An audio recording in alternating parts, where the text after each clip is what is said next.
새 생명이 넘치리라. 주 예수를 찾는 이 앞에 내 마음을 쏟아라. 주 예수께 조용히 내 마음을 쏟아놓으라. 너를 미리 보시는 주님, 그 은혜를 베푸시리. 다 같이 묵도하심으로 오후 예배를 함께 드리겠습니다.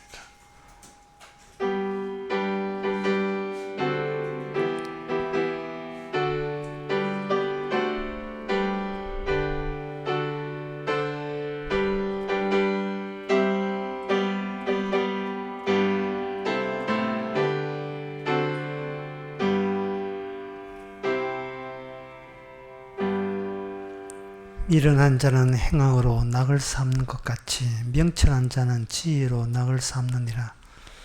악인의 끼는 그의 두려워하는 것이 임하거니와 의인은 그 원하는 것이 이루어지느니라. 하나님은 저희들은 무엇을 세상의 낙으로 삼고 살아갑니까? 말씀입니까? 아니면 세상의 즐거움인지, 이 시간 하나님의 말씀을 통해서 우리가 먹어야 될 것은 세상 것이 아니라 말씀인 것을 깨닫는 귀한 시간 되게 하옵소서. 예수님의 이름으로 기도합나이다. 아멘. 찬송가 200장 합시다.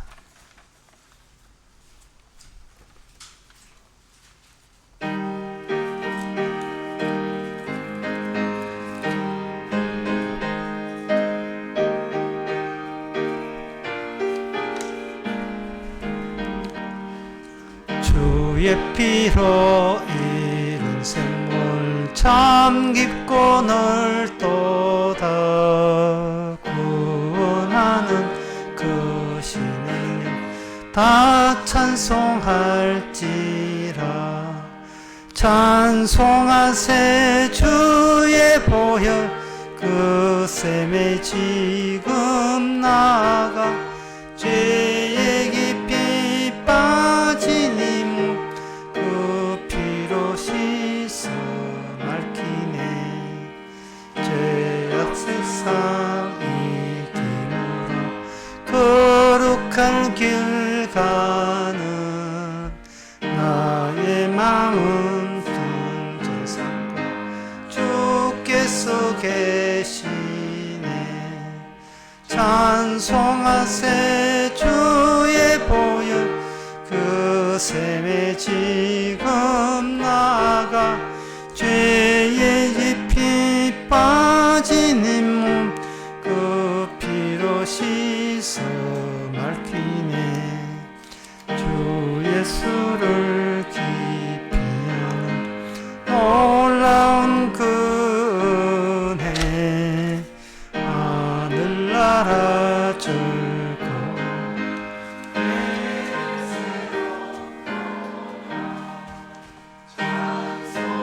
새 주의 보혈 그 샘에 지금 나가. 너의 깊이 빠진 이 몸 그 피로 씻어 맑히네. 이 시간 다 우리가 한 마음으로 기도하는 시간입니다. 기도 제목은 주님이 관여하는데 왜가 또 내가 내 인생에 왜 관여한단 말입니까? 주님이 관여하고 있잖아요. 그건 왜 불안감이냐 이 말이죠. 주님이 우리보다 더 생생하게 살아있는 것을 안다면 우리는 주님이 일으키는 환경 속에서 환경에 따라 그냥 살아서 모든 영광과 공로를 주님께 돌릴 수 있도록 그렇게 살도록 기도합시다.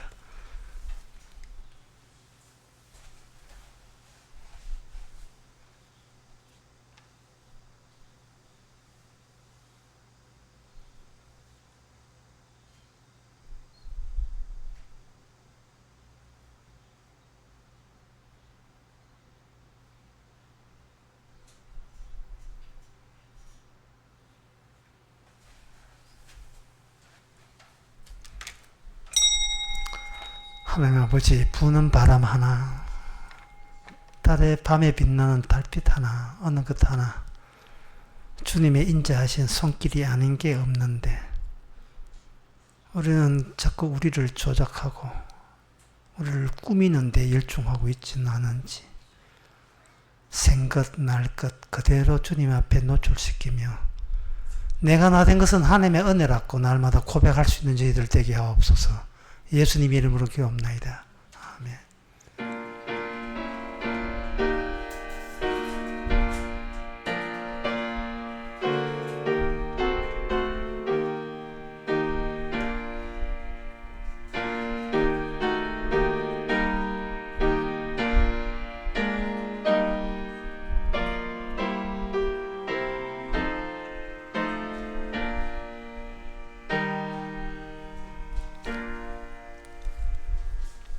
하나님의 말씀은 에레미야 48장 11절에서 13절까지입니다.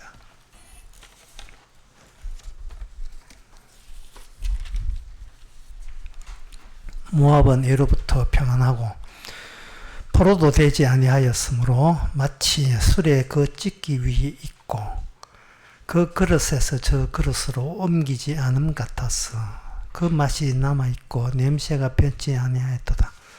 그러므로 나 여호와가 말하노라. 날이 이르리니 내가 그 그릇을 기울일 자를 보낼 것이라. 그들이 기울여서 그 그릇을 비게 하고 그 병들을 부수리니 이스라엘 집이 베레를 의뢰함으로 수치를 당한 것 같이 모압이 그못을 인하여 수치를 당하리라. 아멘. 이 모압이라는 민족적이 사는 그 부족이 사는 그 위치가 꼭 그릇 같아가지고 시원하고 높은 고원지대에 있습니다. 그 모압의 지역이 어디냐 궁금하시다면 그 이스라엘이 애굽에서 나와서 홍해 건너서 광야로 할 때 그 광야에서 쭉 그대로 올라가면 바로 느보산이 나와요. 그 느보산이 모압 땅에 있습니다. 느보산은 일종의 전망대 같은 데인데 그 전망대에 보면 모세가 죽으면서 느보산에서 약속의 땅을 보기는 보았는데 들어가지는 않았지만 못 들어갔지만 보기는 다 보이는 그 전경이 보이는 곳이 느보산이에요. 그 느보산 넘어가게 되면 요단강 나옵니다. 그래서 이제 느보산에서 이별하는 거죠. 모세는 죽고 너희들은 여호수아 인도해 가거라. 바로 그 땅이 모압 땅입니다. 모압 땅은 이스라엘 옆에 있는 땅인데 높은 고원지대라서 마치 그릇 같은 지형적으로 그릇 같은 위치에 있어서 어지간한 다른 세력 좋은 나라도 그 모압을 함부로 공격하는데 너무 비용이 에너지가 너무 많이 들었습니다. 그래서 뭐 안 치고 그냥 넘어가서 그 땅에 사는 모압 족속들은 편안하게 자기의 종족을 이어올 수 있었습니다. 근데 그 시기가 이제는 끝났습니다. 왜 끝났느냐? 그것은 이스라엘과 관련해서 주변에 모압, 암몬, 그 아람, 그리고 모든 제국들이 이스라엘의 우명과 관련 지어서 거기에 자기 위치에 있었거든요. 이스라엘 망하면서 이스라엘이 바벨론으로 전환되면서 이런 모압이나 블레셋, 암몬, 모졸이 다 바벨론 제국 안에 속합니다. 심지어 애굽까지도 그렇습니다. 이게 하나님의 예언입니다. 하나님의 제국 안으로 모든 것이 통합됩니다. 그렇고 그런 인간들이니까. 너희들이 나라를 쪼개서 우리 민족만의 나라라고 독립국가 아무리 세워봤자 속성은 똑같아. 이 나라나 저 나라나 추구하는 것은 똑같아요. 똑같은 입장에서 나라 쪼개서 우리 나라, 너희 나라 해봤자 하나님한테는 통하지 않는다. 이 세상의 나라는 딱 두 종류밖에 없어요.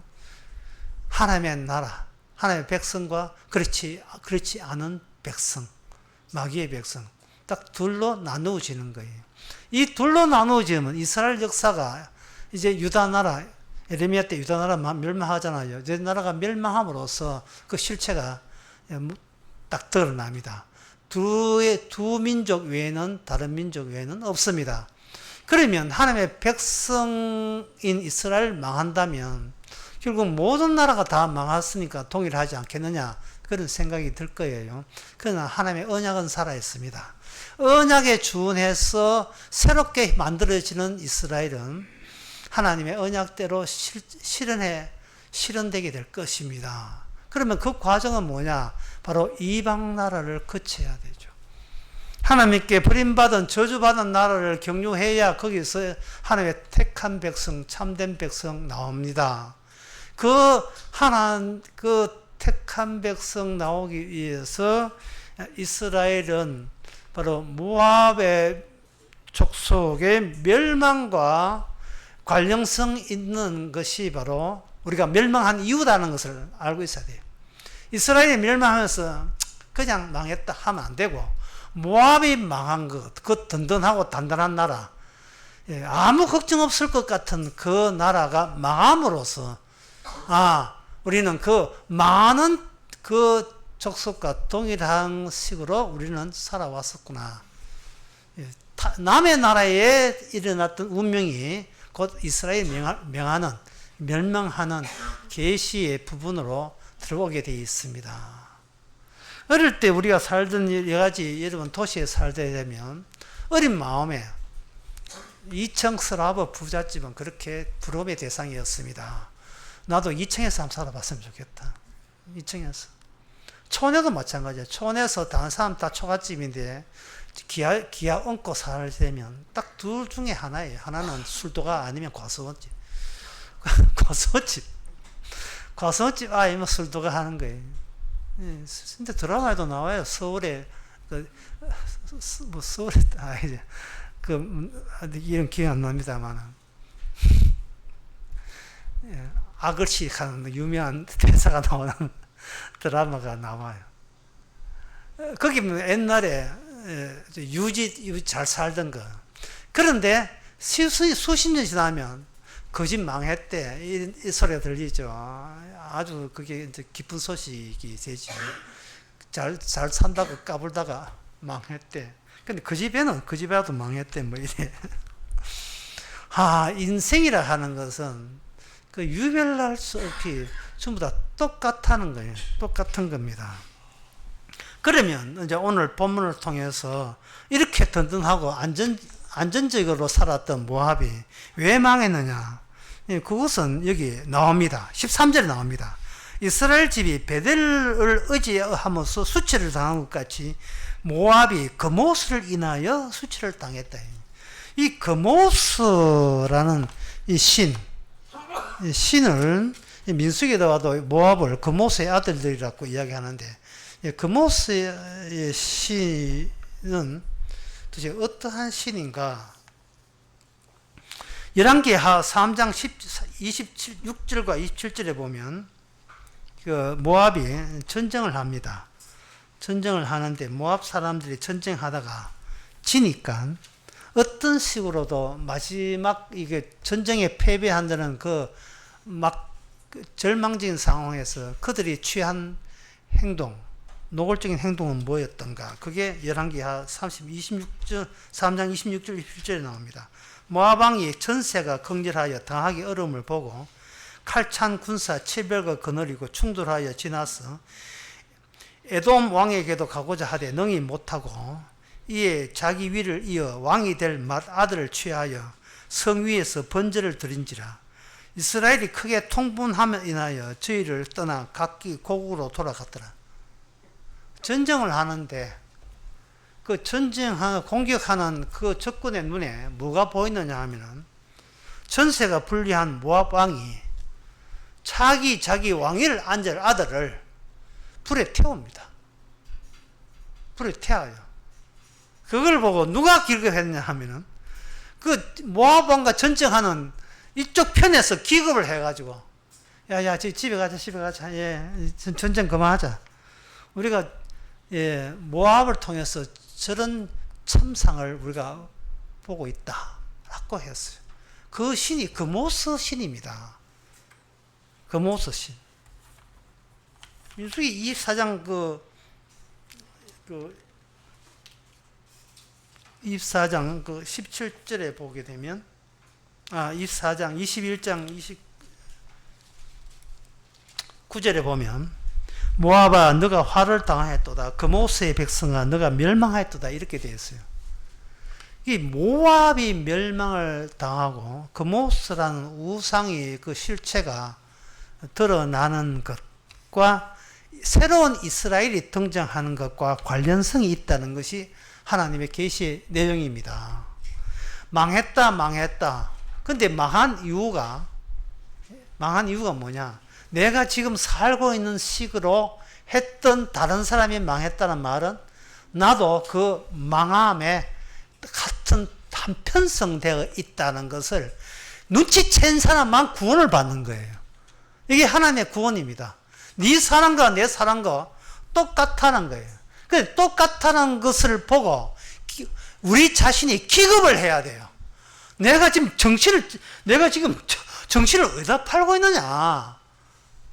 세상이 이렇게 안정빵으로 나가니까 이렇게 살가 죽다가 처음 가면 되는구나. 이렇게 안일하게 생각해서는 안 된다는 거죠. 세상에 살아가는 그 모든 모습은 멸망하는 모습을 우리에게 보여주는데 그게 멸망에 기르는데 우리가 그걸 감을 놓치면 안 돼요. 감각이 있어야 줘야 된다고요. 지난 시간에 제가 오후 설교 때 이런 이야기 했죠. 인간은 그냥 화살표다. 인간이 어떻게 뭘 하고 얼마나 잘 사느냐가 중요한 것이 아니고 그 사람은 어느 방향을 가리키는 화살표 기능을 발휘하고 있느냐.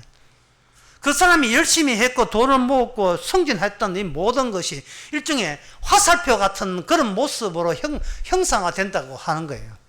나는 이런 식으로 간다. 그러면 여기서 우리가 물을 수 있는 건 사도 바울은 어떤 인생을 살았습니까? 어떤 화살표입니까? 라고 이제 우리가 물을 수가 있는데 그 점은 빌립보서 3장 10절에서 11절에 나옵니다. 내가 그리스도와 그 부활의 권능과 고난의 참여함을 인하여 그의 죽으심을 본받아 어찌하든지 죽은 자 가운데서 사도 바울의 화살표는 어찌하든지 죽는 십자가에 합류하는 것이 그 사도 바울의 말과 행동과 삶의 모든 것이 그쪽 방향이고 그것으로 뭉쳐져 가고 있습니다. 그런데 오늘 본문에 나오는 이 모압이나 이스라엘은 어찌하든지 내 나라 내 길에 살려보겠다 하는 국가주의죠. 그래서 오늘 주제를 정한다면 모압의 국가주의와 그 한계 이렇게 정할 수가 있습니다. 주제가. 그러면 이 모압은 어떻게 만들어졌는가? 성경에는 창세기에 모압의 그 만들어진 출처에 대해서 나옵니다. 출처에 대해서 나오는데 그 출처가 창세기 19장에 소돔과 고모라의 심판 가운데서 모압과 암몬이 나옵니다. 자, 우리가 여기서 창세기 19장에 나오는 소돔과 고모라의 불심판 가운데서 다음과 같은 질문을 할 수 있습니다. 소돔과 고모라에서 누가 빠져나왔지요? 라는 질문. 그러면 롯과 두 딸은 나왔습니다. 그러면 또 한 질문을 할 수 있어요. 두 딸은 어디서 생겼지요? 자기 모압의 아내가 있기 때문에 두 딸 생겼습니다. 그러면 소돔과 고모라에 탈출할 때 그 아내는 어디 있어요? 없습니다. 왜? 뒤돌아봤기 때문에 없습니다. 그러면 두 딸은 무엇의 대행자입니까? 뒤돌아봤던 롯의 아내의 대체물이죠. 그 롯의 아내가 왜 뒤돌아봤냐 하면요. 뒤돌아보지 말라고 이야기했기 때문에 뒤돌아본 거예요. 천사가. 사람이 하나님의 말씀의 특징이 그래요. 말씀을 전하는 것은 자기의 본색을 드러내는 방법이에요. 이게 우리가 감추고 있고 들키지 않은 것을 말씀을 딱 해버리면 그 말씀을 위반하는 식으로 우리의 본심이 그 말씀과 더불어 드러나게 되었어요. 그런데 이 말씀이 말씀으로 끝난 게 아니고 말씀은 실현되거든요. 그 실현되는 현장이 심판의 현장인데, 심판의 현장에서 말씀에 위배된 자라면 심판 대상으로 세상자로서 분류되게 되어 있습니다. 성경은 그 내용이, 전체 내용이 바로 그 내용이에요. 그래서 이 소돔과 고모라 뿐만 아니고 이스라엘 언약의 백성도 여기에 해당됩니다. 율법을 준 것은 율법으로 인하여 내가 갖고 계속 우리 안에 잠복되어 있는 죄를 바깥으로 덜쳐내기 위해서 율법을 준 겁니다. 그러면 이 덜쳐진 죄가, 이 죄가 사적인 죄가 있지만 이거는 그 윤리 도덕적인 죄고요. 이게 나왔던 개인적인 죄가 정당화되는 그 구체적인 모습이 바로 국가라는 겁니다. 국가라는 거. 자, 좀 어렵게 말씀드릴게요. 어렵게. 잠 확 깨도록 어렵게 말씀드릴게요. 헬라어에 보면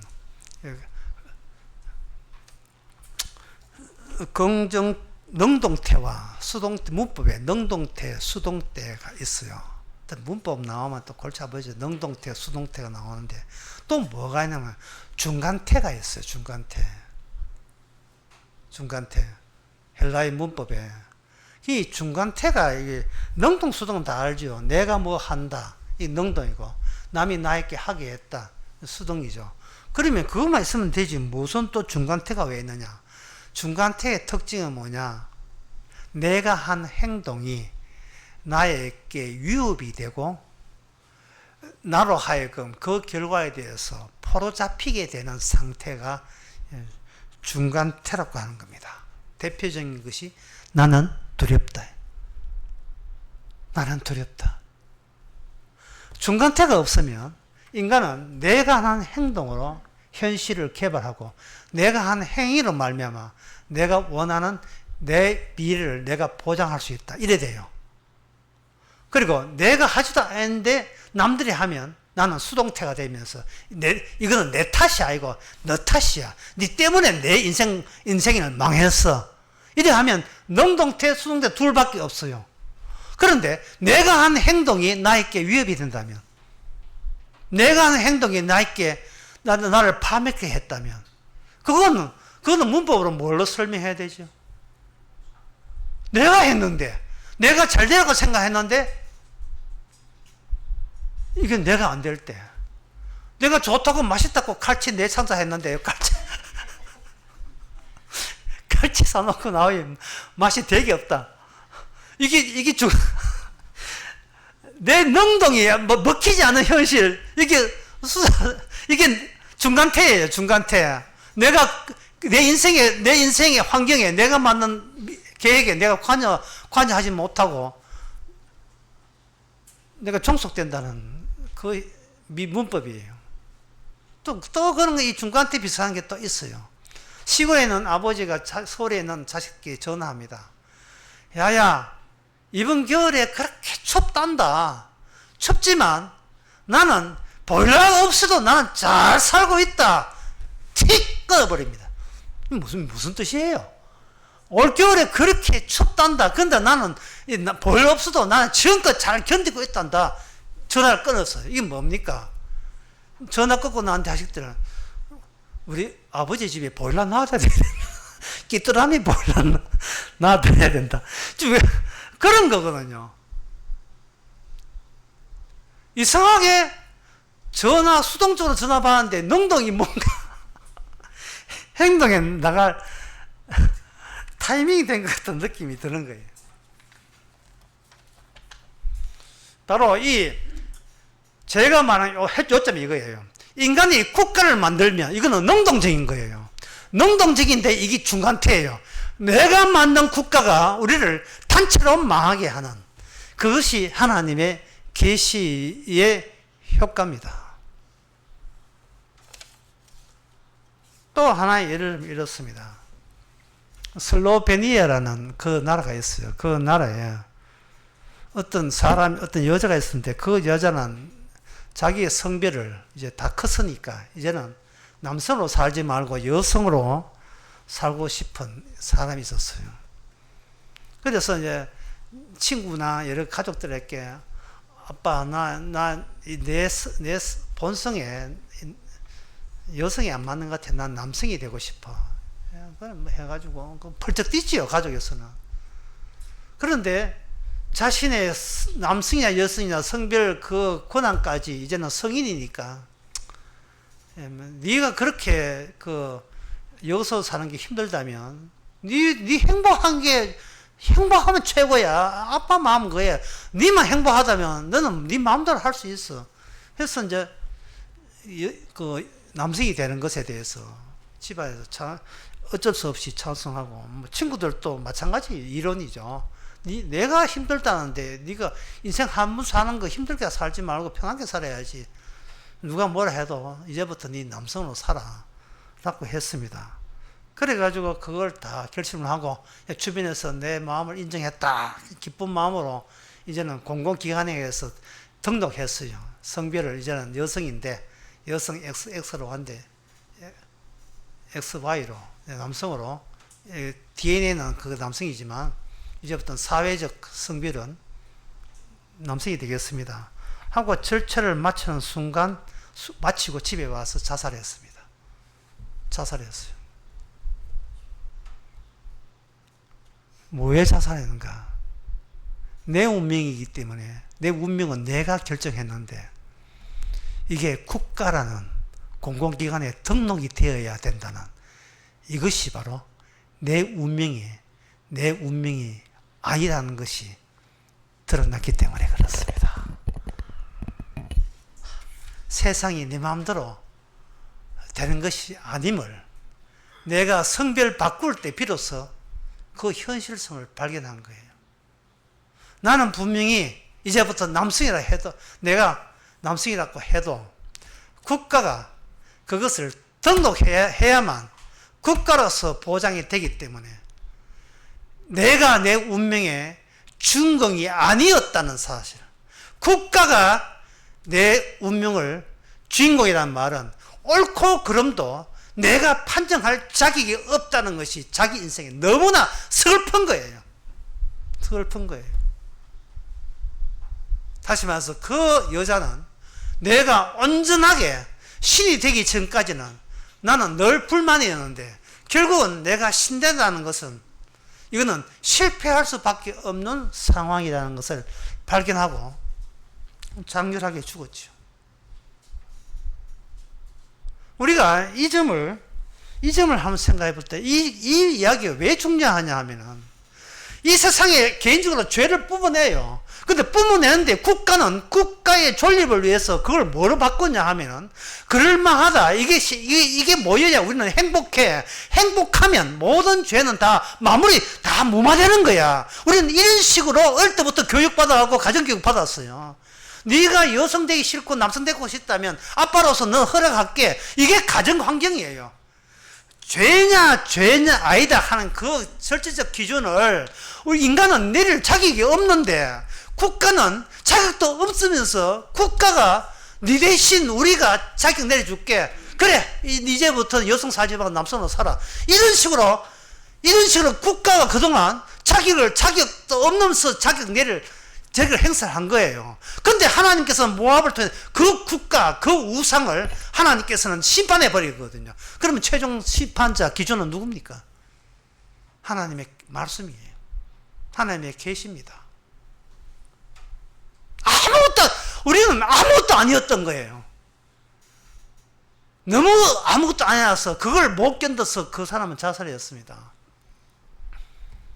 아무것도 아니다. 이걸 만약 숫자로 3으로 한다면 3 더하기 3은 아무것도 아닌 걸 더하면 아무것도 아니죠. 인생을 더 살아봐야, 처음부터 아무것도 아닌데 인생을 더 살아봐야, 나이 70, 80 살아봐야 아무것도 아니죠. 80 되신 분 동의하시죠? 아무것도 아니에요. 근데 그 정도가 아닙니다. 3 곱하기 3이에요. 아무것도 아닌 게 아무것도 곱해도 아무것도 아니라고 이야기해도 아무것도, 역시 아무것도 아니에요.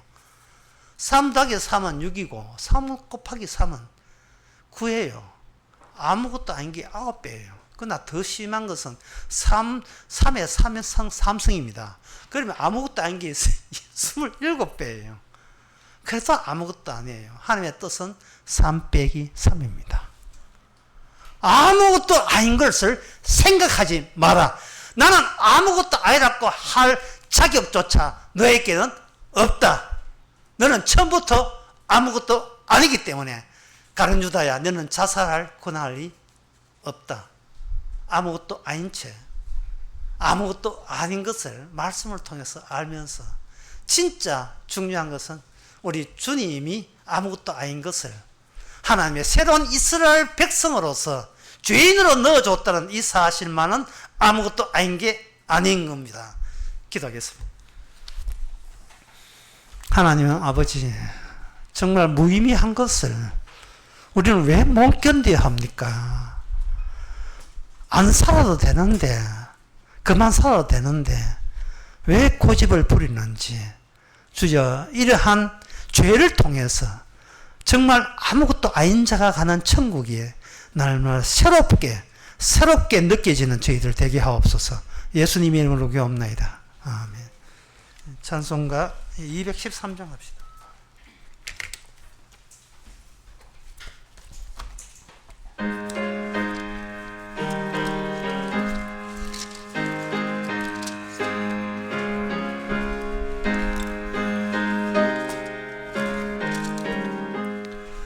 무엇보다도 조금은 죄로 물든 이 마음, 있는 보다 더히 깨끗하게 씻겼네.